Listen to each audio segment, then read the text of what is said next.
ವರ್ಷಕ್ಕೆ 3 ದಿನ ಹರಿಯುವ ನದಿಯ ನೀರೆಲ್ಲ ಸಂಪೂರ್ಣವಾಗಿ ರಕ್ತದ ಬಣ್ಣಕ್ಕೆ ತಿರುಗುತ್ತೆ. ದೇವಸ್ಥಾನದ ಬಾಗಿಲನ್ನು ಮುಚ್ಚಲಾಗುತ್ತೆ. ಅಲ್ಲಿಗೆ ಯಾರೂ ಹೋಗುವಂತಿಲ್ಲ.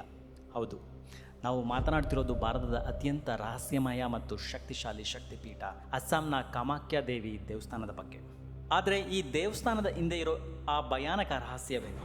ಮಹಾದೇವನ ಕಣ್ಣೀರು ಇಡೀ ಬ್ರಹ್ಮಾಂಡವನ್ನೇ ನಡುಗಿಸಿದ್ದು ಯಾಕೆ? ಭಗವಾನ್ ವಿಷ್ಣು ತನ್ನ ಸುದರ್ಶನ ಚಕ್ರದಿಂದ ಆ ಘೋರ ನಿರ್ಧಾರ ತಗೊಂಡಿದ್ದರು ಯಾಕೆ?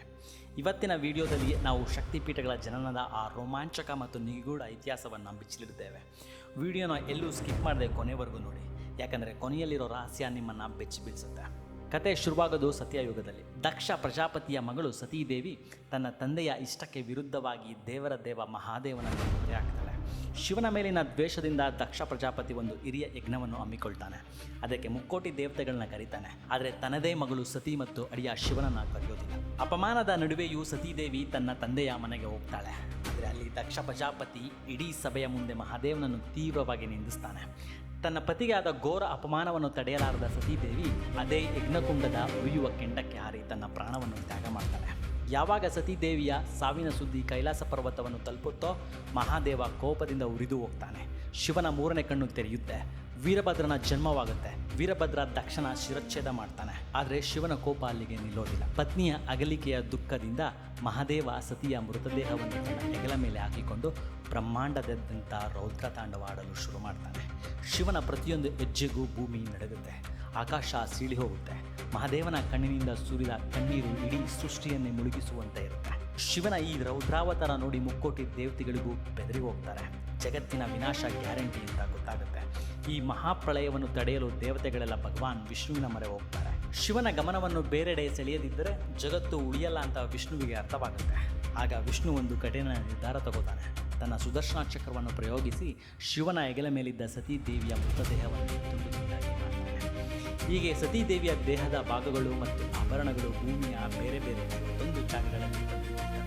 ಆ 51 ಜಾಗಗಳೇ ಇವತ್ತು ನಾವು ಪೂಜಿಸುವ ಪವಿತ್ರ 51 ಶಕ್ತಿಪೀಠಗಳು. ಸತಿಯ ಕಣ್ಣು ಬಿದ್ದ ಜಾಗ ನಯನಾದೇವಿ ಆಯಿತು. ನಾಲಿಗೆ ಬಿದ್ದ ಜಾಗ ಜ್ವಾಲಾಮುಖಿ ಆಯಿತು. ಹಾಗಾದರೆ ಕಾಮಾಖ್ಯ ದೇವಸ್ಥಾನದಲ್ಲಿ ಬಿದ್ದಿದ್ದೇನು? ಅಸ್ಸಾಂನ ಗುವಾಹಟಿಯ ಹತ್ತಿರ ಇರೋ ನೀಲಾಚಲ್ ಬೆಟ್ಟದ ಮೇಲೆ ಸತೀದೇವಿಯ ಗರ್ಭ ಮತ್ತು ಯೋನಿ ಭಾಗ ಬಂದಿರುತ್ತೆ.